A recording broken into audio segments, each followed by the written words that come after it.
हम पत्रकार बिरादरी के लोग कोशिश ये करते हैं कि समाज की जो सच्चाई है, समाज के जो मुद्दे हैं, उनकी असलियत क्या है, क्या बताया जाना चाहिए, क्या आपके लिए जानना ज़रूरी है, ये आप तक पहुंचा सकें। हर परिस्थिति में लड़ते हैं और लड़ते हुए आगे बढ़ के कोशिश करते हैं कि हर चीज़ जो आप तक पहुंचाई जाना ज़रूरी है, वो आप तक पहुंचाई जा सके। लोकतंत्र का चौथा स्तंभ पत्रकारिता को, मीडिया को कहा जाता है। आज इस दौर में जब मीडिया के ऊपर कई तरह के सवाल, मेन स्ट्रीम मुख्यधारा की मीडिया के ऊपर कई तरह के सवाल किए जा रहे हैं, तो कहीं ना कहीं एक नैरेटिव सेट हुआ है कि सोशल मीडिया की जो दुनिया है उसने सवाल जो किया जाना चाहिए था उसे बरकरार रखा है। हमारे साथ मनदीप पूनिया हैं।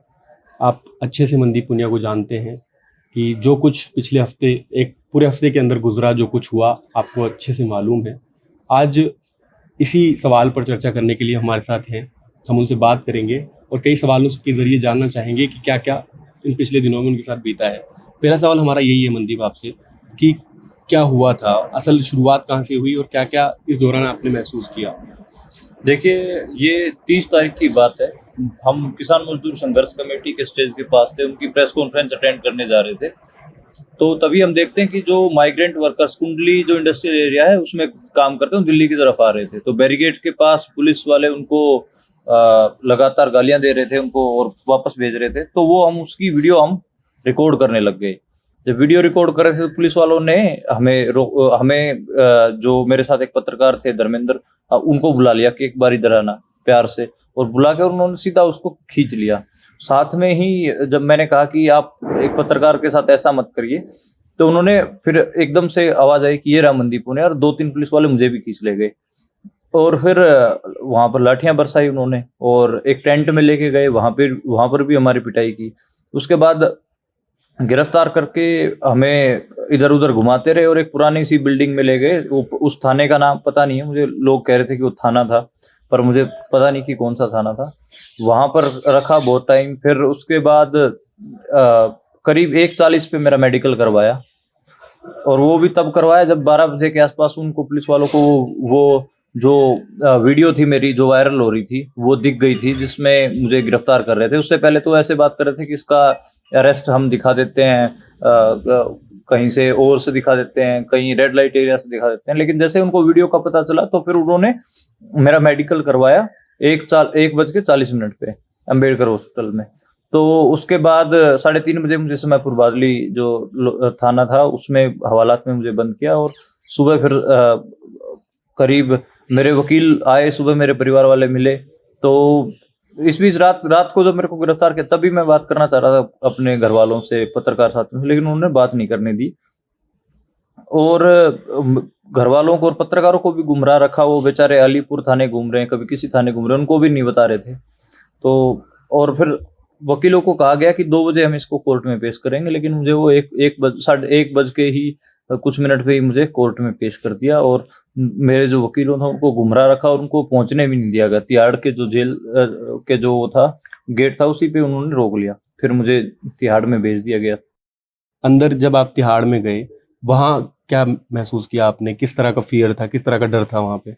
देखिए, डर तो नहीं था। वैसे जेल को ग्लैमराइज नहीं किया जाना चाहिए। जेल होती है, बहुत यातनाएं होती हैं जेल में जाना, मतलब बहुत दुख होता है वहां पर रहना। बहुत तंग एक 7x10 के कमरे में रहना बहुत मुश्किल होता है, उसमें भी 3-3 लोग रह रहे होते हैं।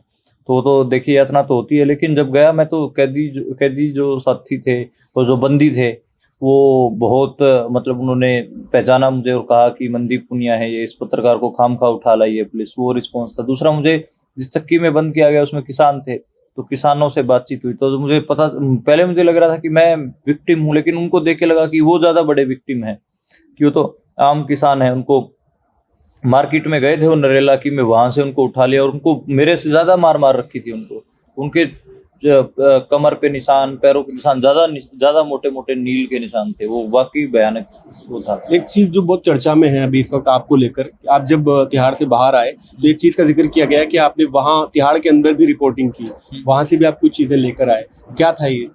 यही था कि जब मैं उन किसानों को देख रहा था तो मैं सोचने लग गया मैंने ये भी सोचा कि मेरे जैसे कितने ही पत्रकार गिरफ्तार हैं, उनको भी दिमाग में आया, उनका जो कपन सिद्दीकी साहब उनका जहन में आया। फिर लगा कि अब गिरफ्तार कर लिए तो क्या करेंगे, मेरे से ज्यादा पीड़ित तो ये किसान है, तो इनकी रिपोर्ट करते हैं यहाँ से। हमारा काम तो यही है, सत्ता द्वारा सताए गए लोगों की रिपोर्ट करना। तो मुझे लगा कि चलो ठीक है, अब यहाँ भेजा तो यहाँ से रिपोर्ट करते हैं। मैंने कहीं कहीं से एक पेन का जुगाड़ किया और कुछ रिपोर्ट मैंने अपने पैरों पे उनके नाम लिखना शुरू कर दिए, उनकी उम्र, जो जो बयान दे रहे थे, वो जो हम जर्नलिस्टिक नोट्स लेते हैं वो मैंने लेने शुरू कर दिए। तो ये विचार कहाँ से आया कि ऐसा किया जाना चाहिए? क्योंकि एक आप जेल के अंदर हैं, एक डर आपके जहन में है कि अब क्या होने वाला है, आगे क्या होगा, कैसे होगा। मतलब एक जो फ्रीलांस पत्रकार भी हैं आप, कि कहाँ से ये चीज़ आती है, कैसे महसूस कर पाते हैं? ये इसी वजह से आया कि जो काम रिपोर्ट करना है, ठीक है, जेल में डाल दिया, मेरे काम में खलल डालेगी। बेसिक तो मैं ग्राउंड जीरो से रिपोर्ट कर रहा था, तो मेरे काम में खलल डाली गई। खलल डाल के कहाँ डाला गया? तिहाड़ में जाके देख रहा हूँ कि वहां भी सताए हुए लोग हैं, और सत्ता ने उनको इतना सताया है और इतना तंग किया है, उनको पता ही नहीं है कि उनके ऊपर कौन सी धाराएं लगा दी गई हैं। वो इतने दिन से जेल में बंद हैं, उनको इतना पीटा गया है। तो मुझे लगा कि अब ये भी तो रिपोर्ट करने वाली चीज है। आमतौर पर तो पत्रकारों को जेल में जाने नहीं दिया जाता। तो मेरे को लगा कि चलो, मुझे ये यहाँ भेजा इन्होंने, तो यहाँ इनकी रिपोर्ट कर लेता हूँ, ताकि बाहर जाके मैं बता पाऊँ कि इन किसानों के साथ क्या हो रहा है। तो मुझे लगा कि ये भी सही है कि तिहाड़ से ही रिपोर्ट करते हैं, कोई दिक्कत नहीं है अगर बंद कर दिया तो। ये था मेरे जहन में। ये आपके जहन में था, इसको देखते हुए आपने ये किया। मनदीप, एक सवाल ये भी है कि आपके ऊपर भी जो एलिगेशंस लगाए गए कि आपने पुलिस के साथ बेअदबी की, उनको मारा। आपने बताया कि ऐसा कुछ नहीं हुआ था, पूरी कहानी सब लोग देख चुके हैं क्या हुआ था। सोशल मीडिया का जो ट्रेंड आया है नया, मेनस्ट्रीम मीडिया के सामने उसको हम लाकर देखते हैं, तो जो सवाल दबा दिए गए थे या जिन सवालों को उठाया जाना चाहिए था, वो मेनस्ट्रीम मीडिया ने नहीं उठाया, कहीं ना कहीं सोशल मीडिया ने उठाया। तो क्या लगता है आपको, क्या सोशल मीडिया पर शिकंजा कसने के लिए ऐसा हो रहा है, या इसको टारगेट करने के लिए ऐसा किया जा रहा है? देखिए, जो सवाल मेन स्ट्रीम मीडिया ने नहीं उठाए थे, तो वो जो अल्टरनेट जो मीडिया वाले थे, जो सोशल मीडिया पे अपना काम करते हैं, या फिर ये कह सकते हैं कि अल्टरनेट प्लेटफॉर्म्स पे लोगों ने अपनी आवाज़ उठानी शुरू करी थी। उनमें से हम भी हैं। हम भी वीडियोस डालते हैं यूट्यूब, फेसबुक पे, ट्विटर पे। तो और जो आम जनता है वो भी यूट्यूब, ट्विटर पे आई है। आप देखेंगे कि जो ट्रेंड चला, जो सत्ता पक्ष है उसका काउंटर नैरेटिव चला, वो सोशल मीडिया पे चल रहा है। तो सोशल मीडिया के ऊपर तो आवाज दबाने का है ही। बहुत सारे ट्विटर अकाउंट सस्पेंड किए गए, इसमें 300 के आसपास ट्विटर अकाउंट सस्पेंड किए गए। मन की बात अपलोड करते हैं यूट्यूब पे, तो उसको इतने डिसलाइक आते हैं, आप देख रहे हैं। तो लोगों की एक आवाज तो बनकर उभरा है सोशल मीडिया पे, लोग अपनी आवाजें आगे पुश कर रहे हैं। लेकिन दिक्कत यही है कि वो कभी ट्विटर अकाउंट सस्पेंड कर दे रहे हैं, कभी जो पत्रकार होते हैं जो सोशल मीडिया के थ्रू अपना आवाज उठाते हैं उनको गिरफ्तार कर लेते हैं। तो ये ट्रेंड तो चल ही रहा है कि अब सरकार कोशिश तो कर रही है कि सोशल मीडिया के पर उठने वाली विरोध की आवाजों को कैसे दबाया जाए। ये तो हम देख ही रहे हैं। आखिर में मनदीप पूनिया, जो पत्रकार साथी हैं आपके, जो जिस विजन को आप लेकर चल रहे हैं, उनसे क्या कहना चाहेंगे कि किस तरह से वो अपने इस बिना डर के इस चीज़ को बाकी रख सकते हैं? देखिए, मेरा तो यही मानना होता है कि पत्रकारिता कोई ग्लैमर भरा पेशा नहीं है। ये बेसिकली ग्राउंड जीरो से सत्ता द्वारा सताए गए लोगों की रिपोर्टिंग करने का मामला है। और पत्रकारिता कोई बैलेंसिंग एक्ट भी नहीं है कि आप बैलेंस करते फिरे, बैलेंसवादी बनते फिरे। खासकर तब जब सत्ता बहुत सारे ऐसी चीजों को छुपा रही है जो जनता के लिए जानना जरूरी है।